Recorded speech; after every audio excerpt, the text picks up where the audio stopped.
Hey guys, welcome back to the workbench, and this is the first update of the brand new year of 2022, and hopefully this year turns out a little bit better, but you know, for some it might not. It's kind of a different time right now, definitely still dealing with all this COVID and a weird presidency and everything else, but you know, what do you do? All we can do is try to be thankful for the things we have, and hopefully you guys are thankful. Hopefully you've all had a good Christmas and you've been able to spend time with your families and be able to enjoy things. I want to go ahead and kick this one off by showing a couple things kind of in review of what I've gotten done. These are all cars that I actually got done the last few days of the 2021 year in December, kind of around Christmas time. I got a few locomotives to show, and I'm going to go ahead and pull them in first. I got 3 locomotives today, actually, and I realized I didn't actually update you guys on these, so now is the time to do so. One of the locomotives I was working on, and I actually did a how-to custom painting video on this one, is 6086, HLCX 6086. These are the common Helm SD40M-3 lease locomotives that they built up from old SD40 Rex, basically. A lot of these were ex-Conrail, some of them were ex-UP, ex-Mopac, some of them were CN, CP, QNSL. They got these things from everywhere, and they basically rebuilt them in several different shops, some in Boise, Idaho, some up east here, and a number of these got overhauled, and most of them eventually got repainted into the striking two-tone HLCX stripe scheme like you see here. These were pretty common on CSX for any of you older guys, any of you modelers who kind of grew up in the 2000s like I did. You'll remember seeing tons of these things on CSX and Norfolk Southern, really just all over the place. And then in the end a bunch of short lines got them, and they slowly just got scrapped up, repainted, and so on and so forth. It's unfortunate because I really do miss a lot of these locomotives. There's only one SD40 in operation today that wears this scheme. The rest are pretty much in storage lines or about to be scrapped, unfortunately, or have been repainted. But this one here is modeled to look as it did kind of circa 2009 before it got retired. So I try to kind of keep it clean. As you can see, it's not a filthy Rent-A-Wreck. Some of these got really dirty, but this one just basically has the standard amount of grime and lots of just basically grease, oils, and things like that, filling in the hood doors. It's custom painted. I did the custom decaling on the cab and added all the appropriate details. I think this one is an X-Pen Central unit. You can see it has the really odd MK-style stand ditch lights. It's got the Conrail-style coupler lift bar and low-profile cutout plow there. Kind of a dead giveaway to its identity, being a former Conrail PC unit. It's got the standard flexi-coil trucks, which I added the exposed bearing caps to, because CSX likes to take the bearing covers off and it exposes the bearings. Those are just, let me see, those are Details West Timken bearings. I just basically drill out the after and side frames and install those. It's got a full reflective sill there. It's got the decals on there. The striping is really nicely done. It's got all nice details on the fuel tank and everything else, like the waste retention tank. If you look, you can actually see where there's some scratching, and something that happened to this locomotive is that I set it down in glue. So I got to fix this spot, unfortunately. So it's done and kind of not done now, unfortunately. But what do? You got to be careful with these things, so I got to fix that. But on the rear truck here, it's pretty much the same. And then I just did all the details on the roof. You got the mismatched fans and things like that. The really cool blue, which is to me a blue there. Lift rings were installed. You got a little bit of rust and all the appropriate details there. And then on the opposite side, it's pretty much the same. If you look, you can see all the fuel tank details there again. Pretty simple, pretty clean. I just try to keep it simple, like I said. And you can see that truck there. This one has the speed recorder on this side, on this truck. And then you got a little bit of battery acid spillage there, because sometimes these batteries, they get damaged. There's a little bit of drainage from them, and it runs down the side. It creates this acidic dissolved effect where it just peels away the paint. It's pretty cool. So I just modeled that. And then again, you just got the overall really nice custom paint job, all the road-specific details, and on the rear hood you get all the prototype-specific details again. All that was added, number boards and everything painted. So that's a cool one. That's the 6086. It's a pretty basic SD40, but it's wearing that really cool lease scheme paint job, and I really like that. And again, unfortunately, I did make a how-to on how to do some custom painting, because I've been trying to make a painting video for you guys for quite some time, and it just seems like every time I try to do something like that, it just fails because I end up having so many clips and stuff gets lost, or I forget to film something and it just never works out. So if I can try to find a good prototype, I'll definitely try again, but it's just been kind of one failure after the other with that, so I apologize for that. The next HLCX unit is one I had shown in I think another a previous update and I never got back to showing it, and it is another one in the famous lease scheme here, and it is HLCX 6319. Now this one's a little bit different and it's a lot more work. It's a former Canadian unit. I believe this is a QNSNL, later became a CP rail. And with these, they got all kinds of work done. When HLCX got a hold of these, originally they were built to mainly Canadian Pacific, or CN, Canadian National, QNSNL specs. The GMD builds were, and they had a lot of the features like the specific CN steps, the weird handrails, the nose mount, light, everything like that. And what ended up happening, you saw in these locomotives, things got shipped, basically shopped around. The steps got replaced, handrails got replaced, the nose got lobotomized, and they put the headlight up above the standard placement there, kind of between the number boards. Things got changed around on these constantly as they kind of evolved over their time before they all got scrapped, but you can still see some of the Canadian features on this locomotive, and it's one I really liked, and I knew as soon as I saw a video of this thing on YouTube that I had to make a model of it. So what I did was I used an Athearn CN version SD40, just like this one here. This one is actually waiting to become a CITX unit, but I just basically got one of these. I stripped it down and combined it with a bunch of other different parts from some other Athearn models to build this one. So I modified the shell. One of the big things I had to do was make my own grills for the rear part there, because it has the QNSNL split radiator grill. It's a very odd intake grill, so I had to scratch build that, and I reinstalled that in the model. I added the louvers to the door. I did all the work to the cab. This one actually has a full cab interior. If you can see in there, it has the open cab door. And then it has the K3 horn, all the QNSNL specific details. It's got the headlight, which you can see is red. It used to be right there, and you can actually see the patch mark where they welded a piece of metal in there and then did a kind of a crappy job, kind of paint matching. But that's pretty cool, and it just shows kind of that change that took place on a lot of these, where things like the headlights got replaced. The front and side handrails are actually scratch built, and that's one of the biggest pains when trying to model these Canadian units, because you got to try to model the specific curved ergonomic shaped handrails. So in this case, I scratch built those with brass wire. I made my own couple of lift bars. It's got the CP style pilot, because this locomotive actually went to CP rail for a short time, and it kind of got some unique features on it, and it actually got renumbered on CP rail, and that's why it actually has a CP rail number, which is pretty interesting. So it's kind of unique in that sense. So you got all the Canadian specific details that I built there. The steps were replaced. These have the standard American style step ladder kind of step there. So those were replaced at some point and they were repainted. The trucks are really unique. I had to do a lot of modifications to the flexi coil trucks to get that right. I added all my own details, and it's got the exposed bearings, sanding lines, and things like that. Added the reflective sill, which is really chipped up because the prototype has it real beat up. You can see it's actually peeling away. There's a lot of rust, things like that. It's got the patching on there, rusty sunshades, the cool font on the number board, and then all the paint detail work, everything like that down the hood. And you'll notice that this one is quite faded compared to this one. The paint is still in pretty good condition. This one got very well used up, and it got very faded before it was eventually repainted. This one went to a New Brunswick railroad, and it's unfortunately on the deadline to be scrapped now.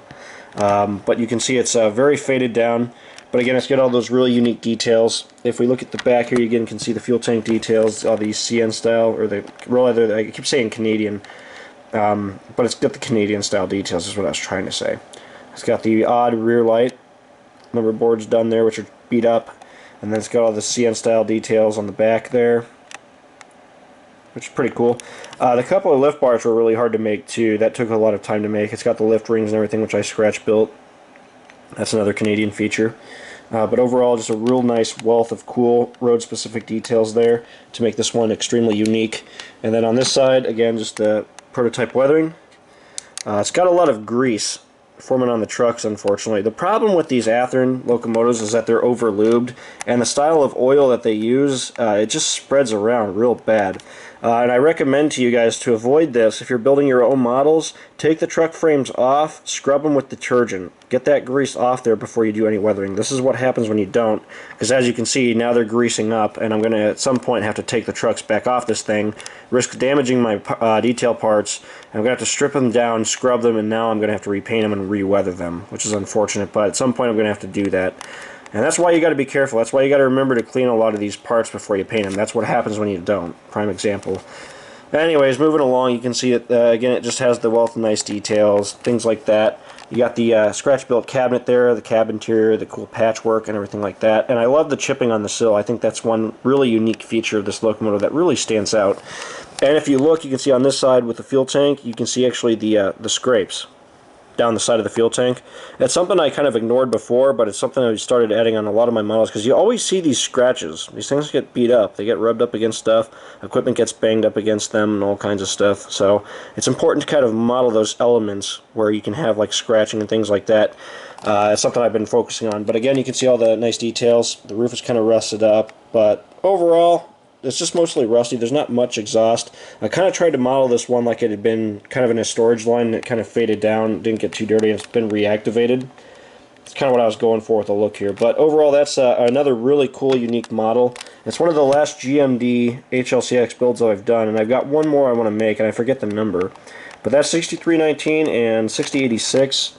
I'll go ahead and set that aside. Quick look here. This is an ICE GP40 I'm rebuilding. This is going to become HLCX 4211. So that's one you guys can look out for here in the future. Now I'm going to bring in the tunnel motor. This was featured in one of the last videos I did. This is LTEX 4912, and it's now finished. This is one of the rare Athearn patch jobs they did on the first run of the SD45T-2s, if you recall.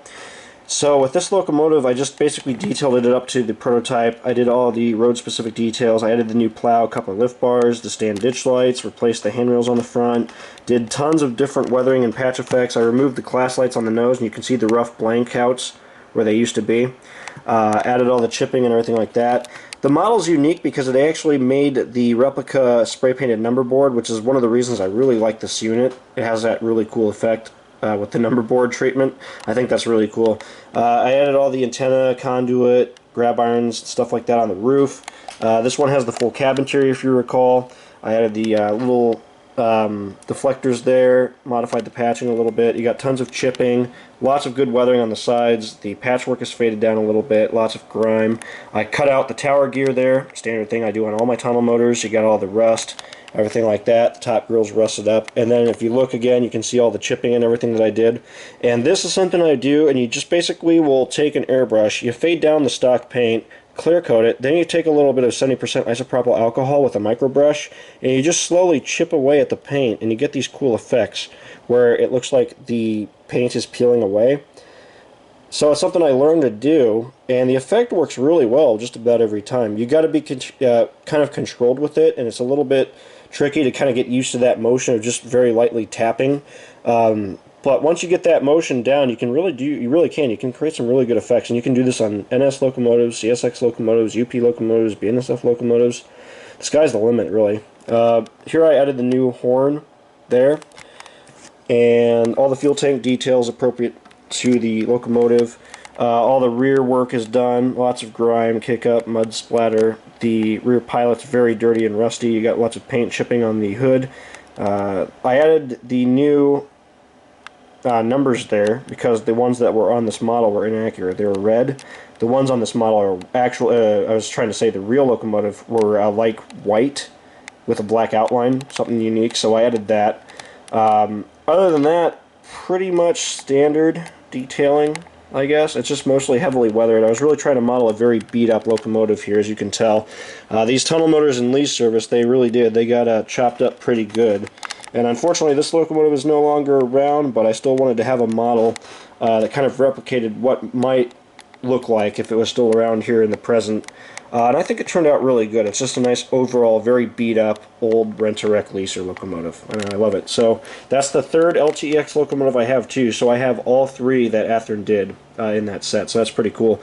But there's all the locomotives that I've gotten done, including 4211, which is coming up next. I got some more locomotives coming down the pipeline, so you guys can keep an eye out for that. So now we're going to get on to some really cool rolling stock, and what I've done lately is a couple more hoppers, but I'm going to kind of wait to show the others till later. The first one I did is an INTX covered hopper, and this is one of the rarer plain gray offerings Intermountain did. I got one of these on eBay for pretty cheap, and I patched it to INTX because I wanted to have a standard, one of the ex-Chicago Northwestern gray repaints. These were originally CEFX, then they went to RRRX, and then INTX got these at some time in like 2014 and 2015. And they patched these up. So I did all the prototype patching using a couple different decals.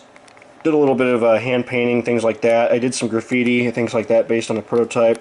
Got a lot of rust and pitting down the side. You can see all those individually painted rust pits and things like that. The safety striping is pretty beat up. The underbody is very grimed up, as you can see. It's very rusted and dirty, as is these cars. They're just completely filthy in general. In the end, you can see all the grime in there, the patchwork, which is pretty cool. And on the inside, again on the opposite side there, you can see that. This one formerly had some placards on it too, and I kind of just made it look like they didn't peel them off. They just kind of painted over the number, which is pretty cool. You can see that there's some basically some side scrapes down the side too. It's kind of hard to see with these gray cars, but there actually is some scraping down the side. It's going to be a little bit more prominent probably on the opposite side, where I kind of tried to replicate some scratches. You can actually see it a little bit better. Kind of letting it speak for itself here. You can see all the detail work. Lots of rust streaking. It's very patchy too. You can see where it's really broken up coming down. But I think it's pretty cool. And I love these INTX cars because these things, I see them all the time here. These are not salt cars. These ones, I believe, are just used for grain service and possibly fertilizer. So I just wanted to have one of these I could throw into my fleet because I thought it was cool. And I had the model and I was just like, you know, why the hell not? Again, just underbody grime, lots of airbrush powder work, a little bit of kick-up spray, standard grime on the trucks, and then the top has the mold and everything from the grain spillage, all those dark shadowy stains, rusty hatches, lots of dark stains and things like that you see commonly on old rust bucket covered hoppers like this. So I modeled that, and that turned out pretty good. So that's the INTX covered hopper. That will be getting put away here pretty soon. Switching gears, I have a tank car now that I just finished up, and this is one of the well-known green Procor.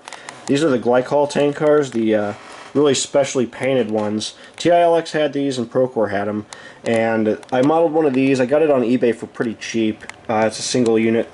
So what I did here, you're gonna have to bear with me. There's a lot of glare. It's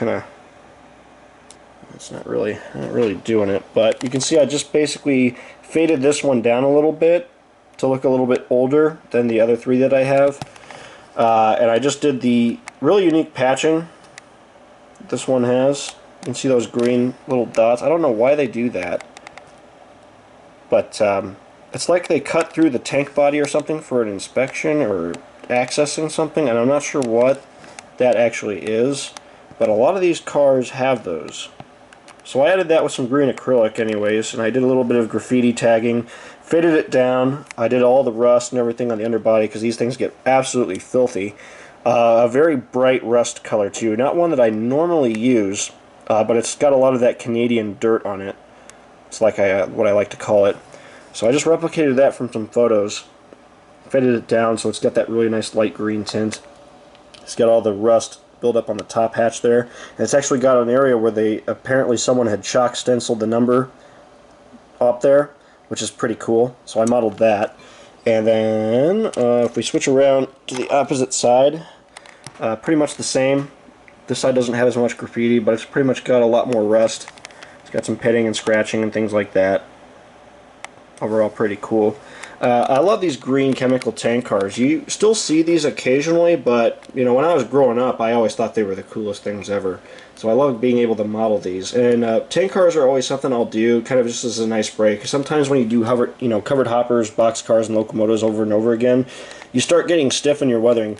Tank cars are basically a great way to break up monotony because they offer a different challenge because you're having to weather around a round car body, which is a little bit trickier than just throwing, you know, some rust and dots and things like that on a flat surface like these covered hoppers. Granted, this one is a round surface too, but you get kind of stiff working with flat surfaces.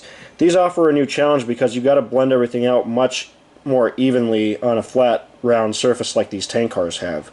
So there's a lot more elements to them, and plus you get to focus more on doing the kick-up and things like that, so you have those cool elements that you can add, and it really helps to break up the monotonous cycle of just weathering the same cars over and over again. So that's that Procor car. That's done. This next car is one I've actually had on the videos before. It's one of the first ghost-lettered rail boxes I did, and I just recently found this one in storage, and I decided to kind of re-weather it and just enhance and overall refresh a few things instead of selling it, because I almost sold it. But basically what I did with this is one of the standard Athearn box cars, and what I did was, to do this ghost lettering effect, what you do is you take an airbrush, you weather your entire car. You can use basically you do your oil, your acrylic work with brush, however you want to do it.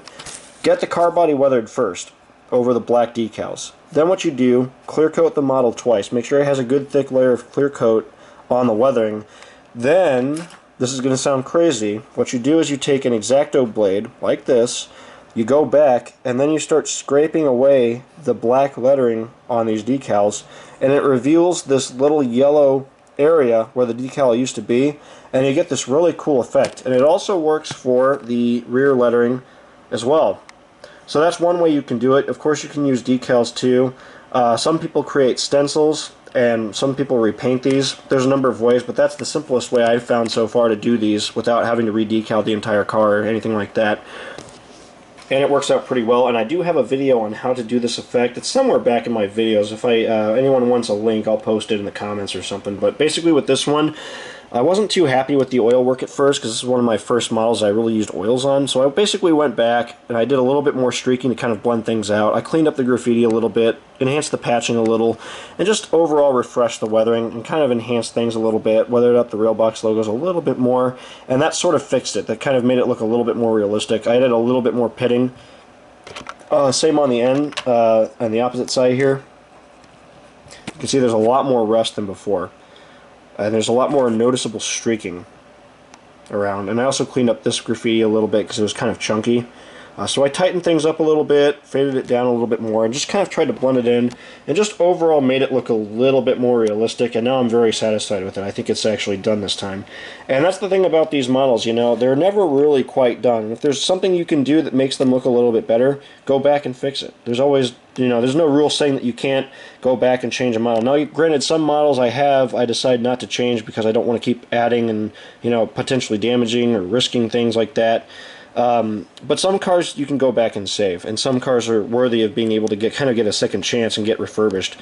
The other thing I did was overall I detailed it, so I added the tangent couple of lift bars, air hoses, and I added a lot more rust pitting and things to the ends as well. So that was one of the features that I did to this as well. So I spent a few hours on it and I got it done, and overall I'm very happy with how it turned out. I think it looks way better now. So there's kind of a good lesson in, you know, going back and maybe reweathering stuff as your skills get better. It's never a bad thing to go back and retouch an old model. You can fix things. It's kind of the moral of the story here. I have one more of these that I got to fix up, and then I got a whole pile of rail boxes I still got to do whenever I get around to them. So that'll be something else you guys can look forward to. But anyways, that's the cars I've gotten done so far. It's kind of a good little lot for the first start of the year anyways. And hopefully you guys liked this video, and again, Happy New Year to all of you. I hope that the year goes really well for you, and I hope we can keep cranking these cool videos out, and I can come up with some more projects to keep you guys entertained for 2022.